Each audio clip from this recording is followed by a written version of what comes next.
بسم الله الرحمن الرحيم ياسين والقرآن الحكيم إنك لمن المرسلين على صراط مستقيم تنزيل العزيز الرحيم لتنذر قوما ما أنذر آباؤهم فهم غافلون لقد حق القول على أكثرهم فهم لا يؤمنون إنا جعلنا في أعناقهم أغلالا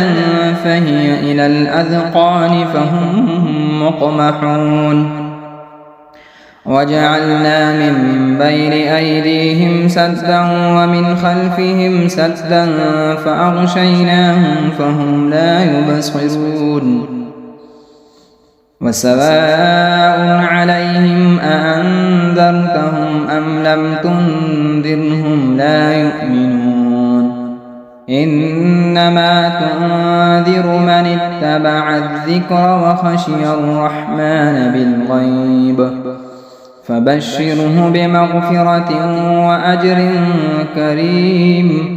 إنا نحن نحيي الموتى ونكتب ما قدموا وآثارهم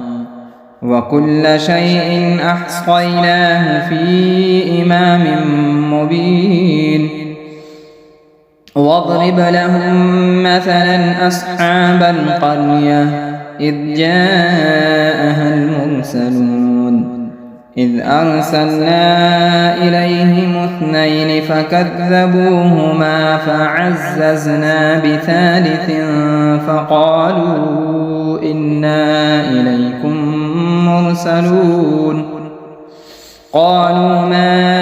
أنتم إلا بشر مثلنا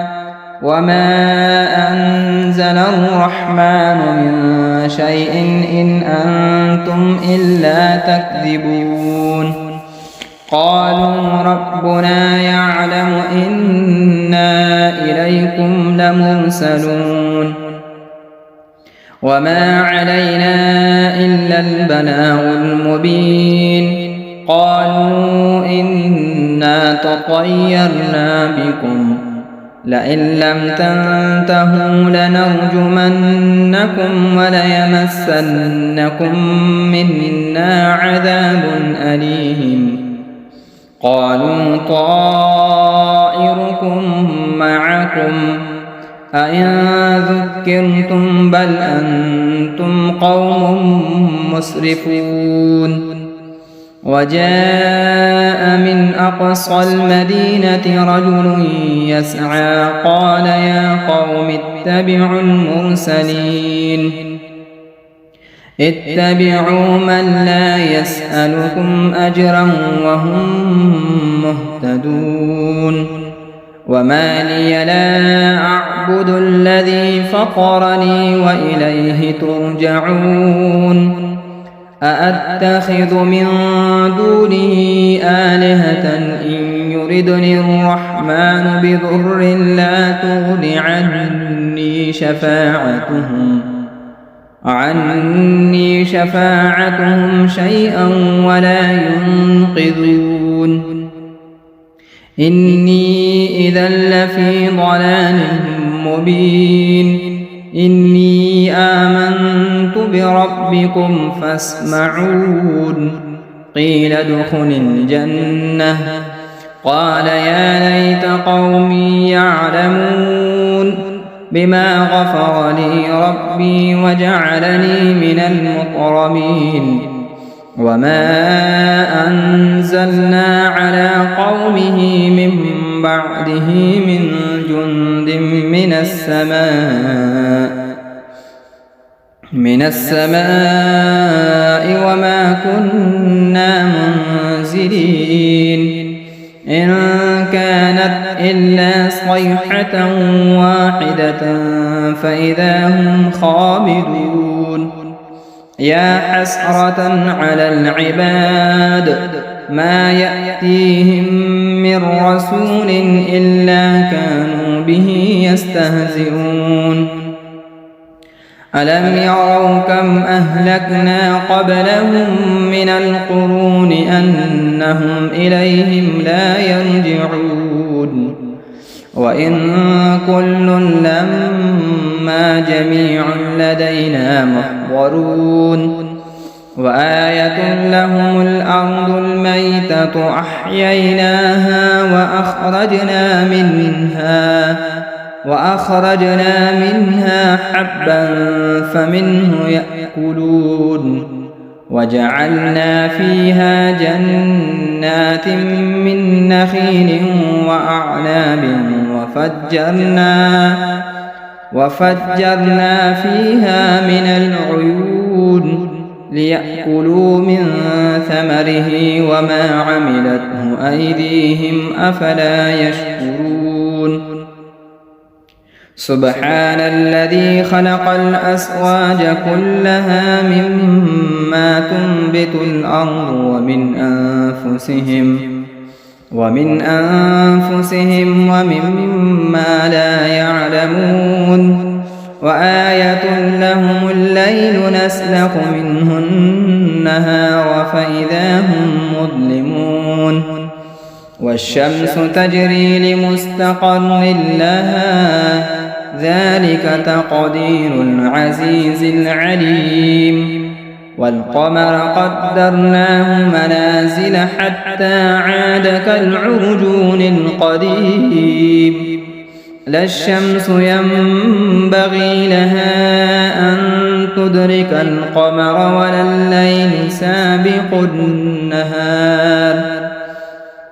وكل في فلك يسبحون وآية لهم أنا حملنا ذريتهم في الفلك المشحون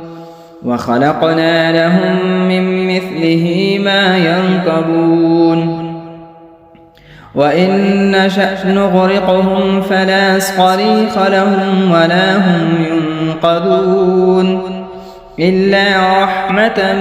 منا ومتاعا إلى حين وإذا قيل لهم اتقوا ما بين أيديكم وما خلفكم لعلكم ترحمون وما تأتيهم من آية من آيات ربهم إلا كانوا عنها معرضين وإذا قيل لهم أنفقوا مما رزقكم الله قال الذين كفروا للذين آمنوا أنطعم من لو يشاء الله أطعمه إن أنتم إلا في ضلال مبين ويقولون متى هذا الوعد إن كنتم صادقين ما ينظرون إلا صيحة واحدة تأخذهم وهم يخصمون فلا يستطيعون توصية ولا إلى أهلهم يرجعون ونفخ في الصور فإذا هم من الأجداث إلى ربهم ينسلون قالوا يا ويلنا من بعثنا من مرقدنا هذا ما وعد الرحمن وصدق المرسلون إن كانت إلا صيحة واحدة فإذا هم جميع لدينا محضرون فاليوم لا تظلم نفس شيئا ولا تجزون إلا ما كنتم تعملون إن أصحاب الجنة اليوم في شغل فاكهون هم وأزواجهم في ظلال على الأرائك متكئون لهم فيها فاكهة ولهم ما يدعون سلام قولا من رب رحيم وامتازوا اليوم أيها المجرمون ألم أعهد إليكم يا بني آدم ألا تعبدوا الشيطان إنه لكم عدو مبين وأن اعبدوني هذا صراط مستقيم ولقد أضل منكم جبلا كثيرا أفلم تكونوا تعقلون هذه جهنم التي كنتم توعدون اصلوها اليوم بما كنتم تكفرون اليوم نختم على أفواههم وتكلمنا أيديهم وتشهد أرجلهم بما كانوا يكسبون ولو نشاء لطمسنا على أعينهم فاستبقوا الصراط فأنى يبصرون ولو نشاء لمسخناهم على مكانتهم فما استطاعوا مضيا ولا يرجعون ومن نعمره ننكسه في الخلق أفلا يعقلون وما علمناه الشعر وما ينبغي له إن هو إلا ذكر وقرآن مبين لينذر من كان حيا ويحق القول على الكافرين أولم يروا أنا خلقنا لهم مما عملت أيدينا أنعاما فهم لها مالكون وذللناها لهم فمنها ركوبهم ومنها يأكلون ولهم فيها منافع ومشارب أفلا يشكرون واتخذوا من دون الله آلهة لعلهم ينصرون لا يستطيعون نصرهم وهم لهم جند محضرون فلا يحزنك قولهم إنا نعلم ما يسرون وما يعلنون أولم يرى الإنسان أنا خلقناه من نطفة فإذا هو خصيم مبين وضرب لنا مثلا ونسي خلقه قال من يحيي العظام وهي رميم قل يحييها الذي أنشأها أول مرة وهو بكل خلق عليم الذي جعل لكم من الشجر الأخضر نارا فإذا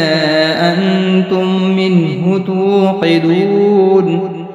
أوليس الذي خلق السماوات والأرض بقادر على أن يخلق مثلهم بلى وهو الخلاق العليم إنما أمره إذا أراد شيئا أن يقول له كن فيكون فسبحان الذي بيده ملكوت كل شيء وإليه ترجعون بسم الله الرحمن الرحيم الرحمن علم القرآن خلق الإنسان علمه البيان الشمس والقمر بحسبان والنجم والشجر يسجدان والسماء رفعها ووضع الميزان ألا تطغوا في الميزان وأقيموا الوزن بالقسط ولا تخسروا الميزان والأرض وضعها للأنام فيها فاكهة والنخل ذات الأكمام والحب ذو العصف والريحان فبأي آلاء ربكما تكذبان خلق الإنسان من صلصال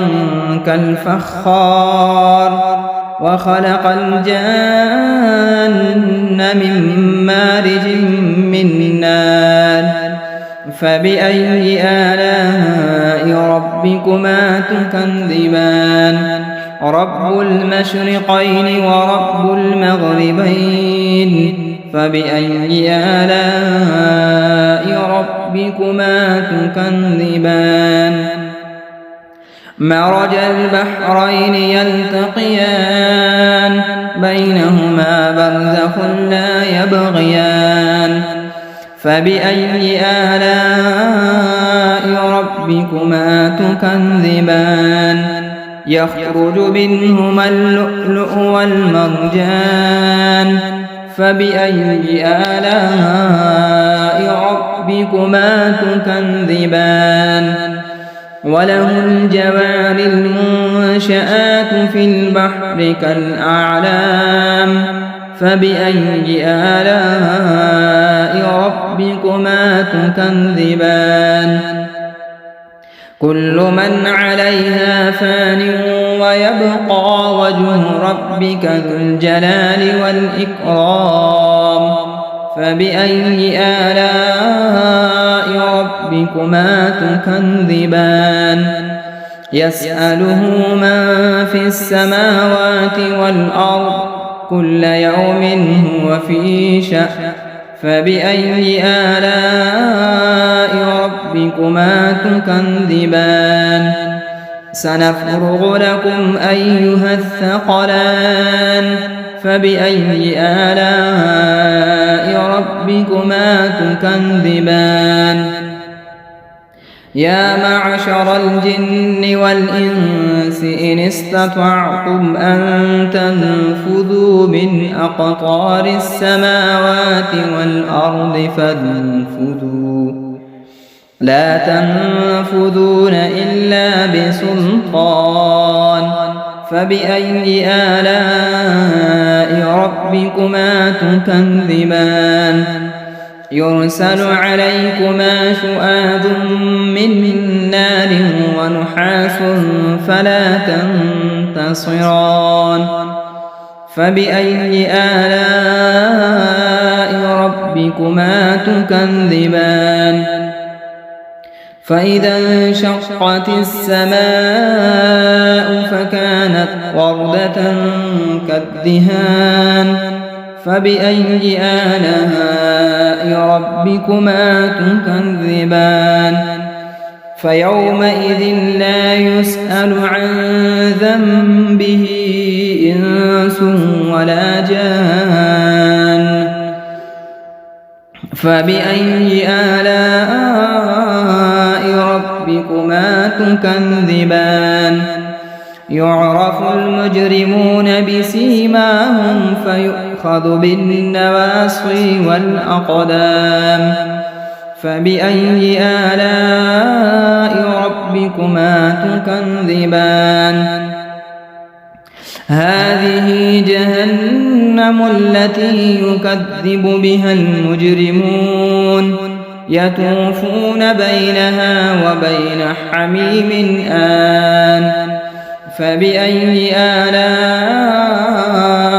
ربكما تكذبان ولمن خاف مقام ربه جنتان فبأي آلاء ربكما تكذبان ذواتا أفنان فبأي آلاء ربكما تكذبان فيهما عينان تجريان فبأي آلاء ربكما تكذبان فيهما من كل فاكهة زوجان فبأي آلاء ربكما تكذبان متكئين على فرش بطائنها من استبرق وجنى الجنتين دان فبأي آلاء ربكما تكذبان فيهن قاصرات الطرف لم يطمثهن إنس قبلهم ولا جان فبأي آلاء ربكما تكذبان كأنهن الياقوت والمرجان فبأي آلاء ربكما تكذبان هل جزاء الإحسان إلا الإحسان فبأي آلاء ربكما تكذبان ومن دونهما جنتان فبأي آلاء ربكما تكذبان مدهامتان فبأي آلاء ربكما تكذبان فيهما عينان نضاختان فبأي آلاء ربكما تكذبان فيهما فاكهة ونخل ورمان فبأي آلاء ربكما تكذبان فيهن خيرات حسان فبأي آلاء ربكما تكذبان حور مقصورات في الخيام فبأي آلاء ربكما تكذبان لم يطمثهن إنس قبلهم ولا جان فبأي آلاء ربكما تكذبان متكئين على رفرف خضر وعبقري حسان فبأي آلاء ربكما تكذبان تبارك اسم ربك ذي الجلال والإكرام بسم الله الرحمن الرحيم إذا وقعت الواقعة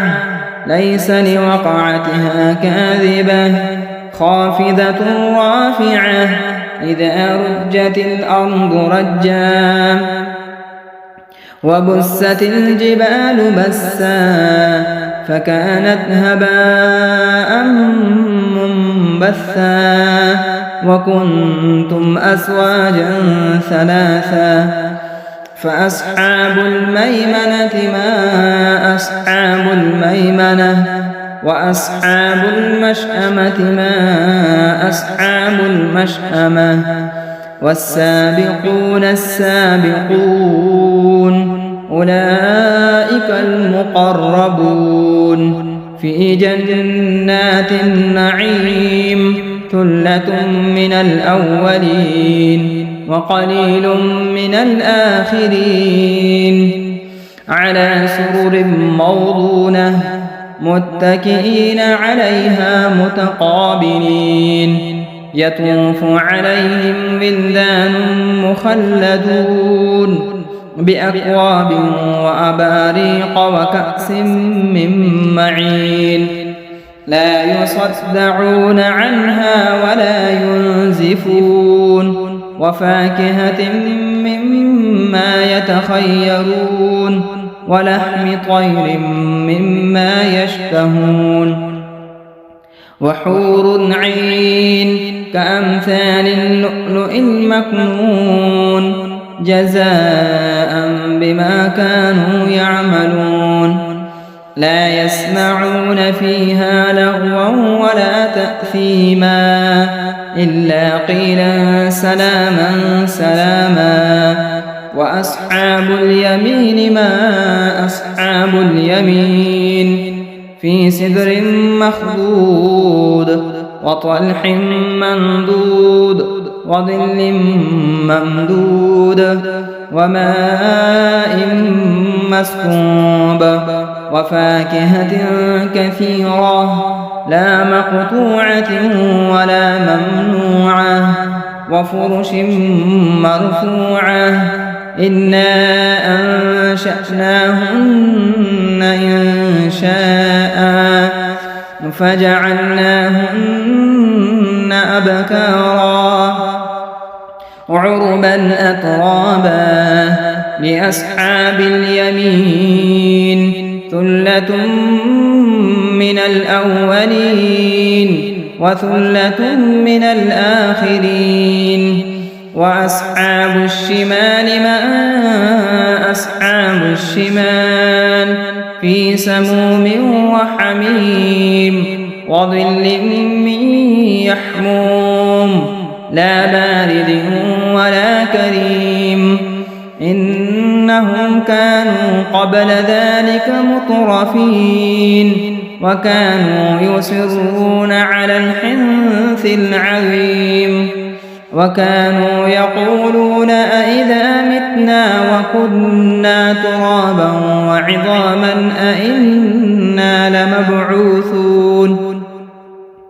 أو آباؤنا الأولون قل إن الأولين والآخرين لمجموعون إلى ميقات يوم معلوم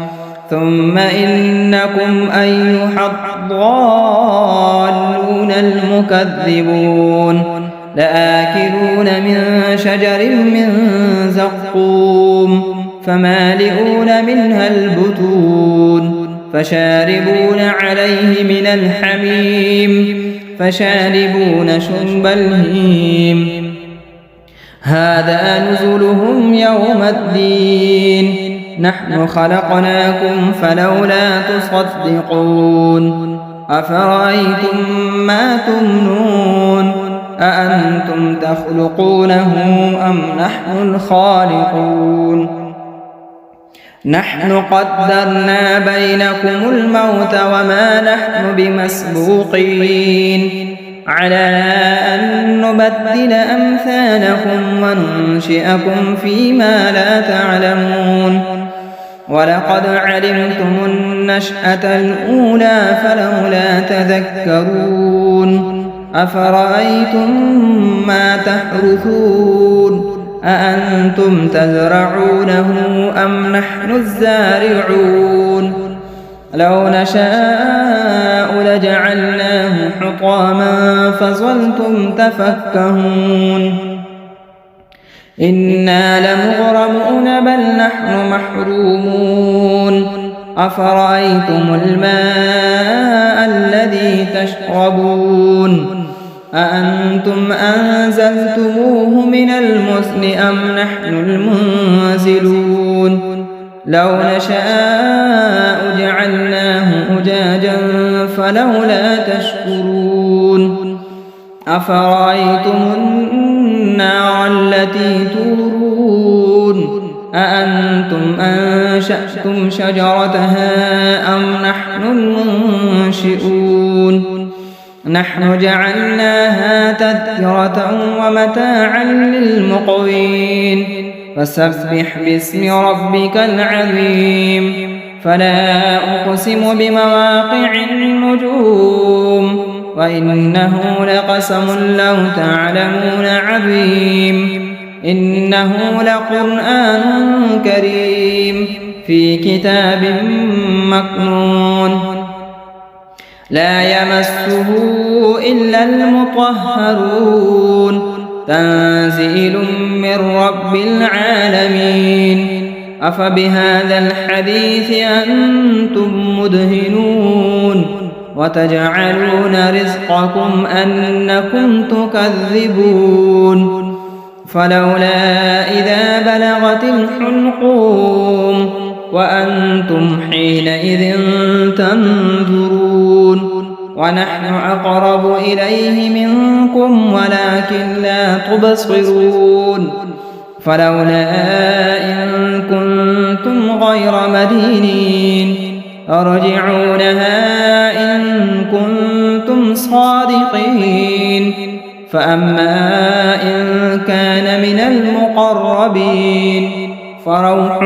وريحان وجنة نعيم وأما إن كان من أصحاب اليمين فسلام لك من أصحاب اليمين وأما إن كان من المكذبين الضالين فنزل من حميم وتصلية جحيم إن هذا لهو حق اليقين فسبح باسم ربك العظيم بسم الله الرحمن الرحيم تبارك الذي بيده الملك وهو على كل شيء قدير الذي خلق الموت والحياة ليبلوكم أيكم أحسن عملا وهو العزيز الغفور الذي خلق 7 سماوات طباقا ما ترى في خلق الرحمن من تفاوت فارجع البصر هل ترى من فتور ثم ارجع البصر كرتين ينقلب إليك البصر خاسئا وهو حسير ولقد زينا السماء الدنيا بمصابيح وجعلناها رجوما للشياطين وأعتدنا لهم عذاب السعير وللذين كفروا بربهم عذاب جهنم وبئس المصير إذا ألقوا فيها سمعوا لها شهيقا وهي تفور تكاد تميز من الغيظ كلما ألقي فيها فوج سألهم خزنتها ألم يأتكم نذير قالوا بلى قد جاءنا نذير فكذبنا وقلنا ما نزل الله من شيء إن أنتم إلا في ضلال كبير وقالوا لو كنا نسمع أو نعقل ما كنا في أصحاب السعير فاعترفوا بذنبهم فسحقا لأصحاب السعير إن الذين يخشون ربهم بالغيب لهم مغفرة وأجر كبير وأسروا قولكم أو اجهروا به إنه عليم بذات الصدور ألا يعلم من خلق وهو اللطيف الخبير هو الذي جعل لكم الأرض ذلولا فامشوا في مناكبها وكلوا من رزقه وإليه النشور أأمنتم من في السماء أن يخسف بكم الأرض فإذا هي تمور أم أمنتم من في السماء أن يرسل عليكم حاصبا فستعلمون كيف نذير ولقد كذب الذين من قبلهم فكيف كان نكير أولم يروا إلى الطير فوقهم صافات ويقبض ما يمسكهن إلا الرحمن إنه بكل شيء بصير أمن هذا الذي هو جند لكم ينصركم من دون الرحمن إن الكافرون إلا في غرور أمن هذا الذي يرزقكم إن أمسك رزقه بل لجوا في عتو ونفور أفمن يمشي مكبا على وجهه أهدى أمن يمشي سويا على صراط مستقيم قل هو الذي أنشأكم وجعل لكم السمع والأبصار والأفئدة قليلا ما تشكرون قل هو الذي ذرأكم في الأرض وإليه تحشرون ويقولون متى هذا الوعد إن كنتم صادقين قل إنما العلم عند الله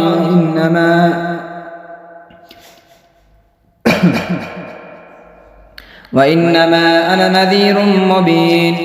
فلما رأوه زلفة سيئت وجوه الذين كفروا وقيل هذا الذي كنتم به تدعون قل أرأيتم إن أهلكني الله ومن معي أو رحمنا فمن يجير الكافرين من عذاب أليم قل هو الرحمن آمنا به وعليه توكلنا فستعلمون من هو في ضلال مبين قل أرأيتم إن أصبح ماؤكم غورا فمن يأتيكم بماء معين صدق الله مولانا العظيم.